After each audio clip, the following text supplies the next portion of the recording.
dear extended Inter-American Development Bank family at IDB Knowledge Week here, including all the government representatives from Latin America and Caribbean. Greetings from Estonia, from the world's first digital nation, as we like to call ourselves. Why I say so? I think I'll walk you quickly through our story before I come to my input regarding your event and inspiration, just in case you haven't heard it. 25 years ago, Estonia started to use technologies which existed for private sector at that time for offering government services. Why? We had regained our independence and we had no necessary systems in place. We had also no manpower and no resources to build, for example, tax offices everywhere in Estonia. But we had to make our people to pay taxes. We wanted to offer our people social support and aid. Yet we lacked workforce and all the systems for that. Therefore, we decided to offer those services digitally.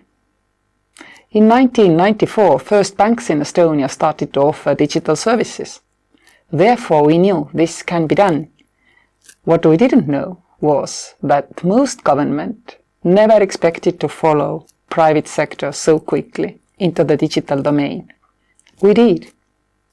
We created a safe digital ID for our citizens, which allowed them always to log in and connect with their government, making also sure that the connection was encrypted. This is the backbone of Estonian digital transformation. It's called X-Road. You log in, you use whichever service you want, you log out, and nobody has overlooked what you have been doing online. All our government services by now are online. But to transform a nation digitally, this is not enough. You also have to have your private sector on board. From the day one, Estonian banks, Estonian telecom companies have been on board. They also use the same X-Road platform for their services, making it as common backbone of identification and communication system as possible for all Estonians. Estonian digital ID works like any paper passport in any analog jurisdiction. You identify yourself, you are able to act and transact. It just happens online. Nothing else is different. It's just so much more efficient and effective. For example, 60% of the jobs in our tax office actually were lost when we created electronic tax board 1997. This was not a problem. These people, they were highly qualified. Private sector hired them for financial accounting and other purposes. So it worked out rather well. This was for us encouraging. We have also catalyzed the European Union into thinking that each and every citizen has the right for digital ID. This is now, according to the EU law, the human right of everybody here in Europe. Not everybody in Europe is using their digital ID, but at least they have the opportunity. What do we have learned from this experience? Just to stress a few points. You have to really put in the hard work to build strong foundations. For example, good, solid foundation of digital ID would carry you wider and longer. It will allow identification, it will allow interoperability. It has also to be enshrined in core principles in law.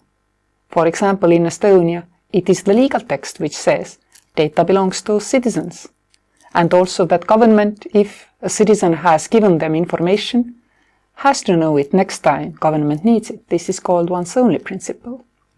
You see, the key is not technology.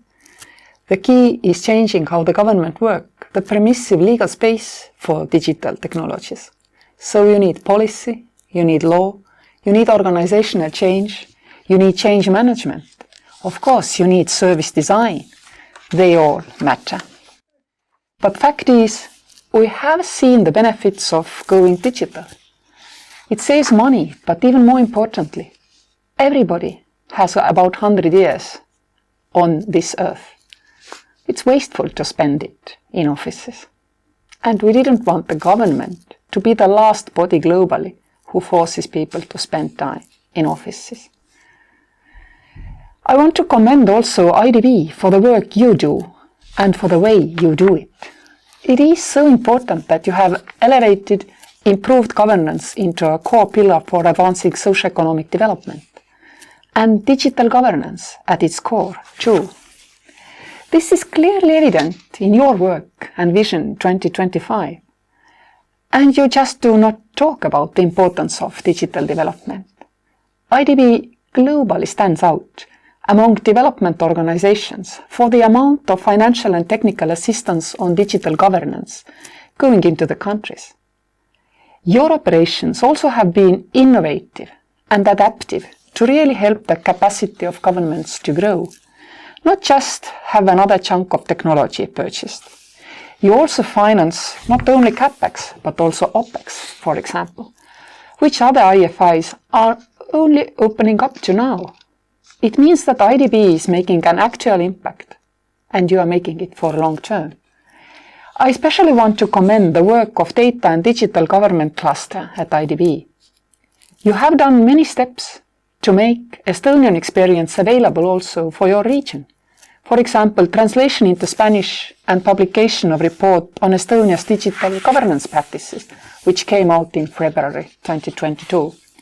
Special training sessions on X-Road, our interoperability solution, or bringing officials from your client countries to Estonia for study visits.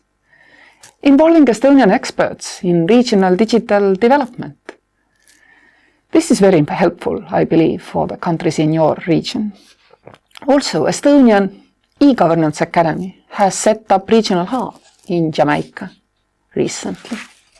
Finally, I see that IDB and Estonian digital community can have excellent synergy in challenging some of good lessons learned to further build digital foundations and advance digital transformation through Latin America and the Caribbean region.